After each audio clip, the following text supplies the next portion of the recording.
کہ نبی صلی اللہ علیہ وسلم کے حسن کا اور سرکار کے جسم اطہر کی پاکیزگی کا یہ عالم تھا کہ آپ کے جسم اطہر پر کبھی مکھی بھی نہیں بیٹھی.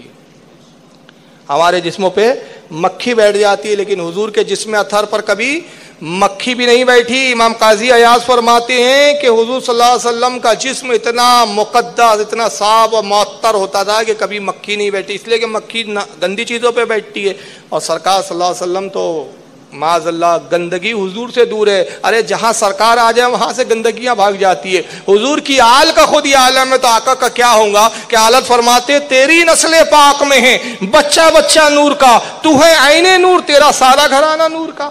تو جن کا گھرانہ نورانی ہو وہ خود منبع نور ہے. امام قسطلانی رحمۃ اللہ علیہ قصیدہ لکھتے ہوئے بیان کرتے ہیں کہ حضور صلی اللہ علیہ وسلم کے جسم پہ کبھی مکھی نہیں بیٹھی دیکھی گئی، حالانکہ آپ بہت جسم اطہر کے اعتبار سے میٹھے تھے.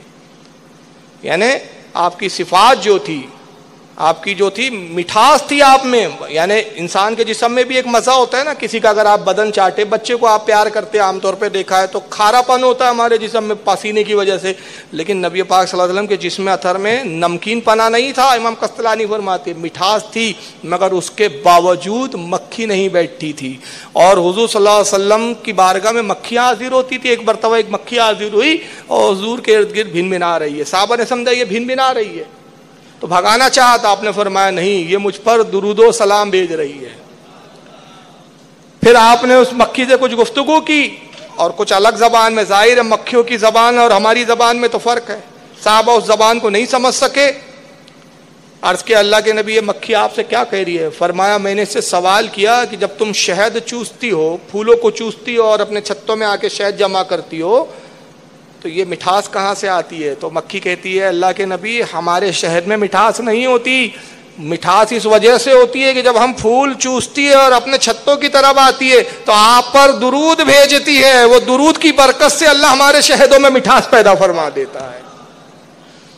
تو حضور کا ذکر سے مٹھاس آ جائے تو سرکار صلی اللہ علیہ وسلم کا ذکر جب اتنا میٹھا ہے تو حضور کی ذات کتنی میٹھی ہوں گی اور سرکار صلی اللہ علیہ وسلم کا سرافہ کتنا نمایاں ہوگا.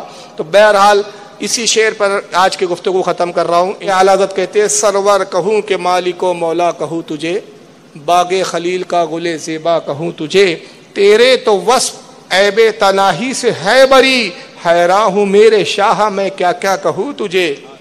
کہہ لیں گی سب کچھ ان کے ثناخواں کی خاموشی، کہہ لیں گی سب کچھ ان کے ثناخواں کی خاموشی، چپ ہو رہا ہوں کہ میرے شاہ میں کیا کیا کہوں تجھے. لیکن رضا نے ختم سکن اس پہ کر دیا، خالق کا بندہ خلق کا آقا کہوں تجھے. وما علینا الا البلاغ المبین.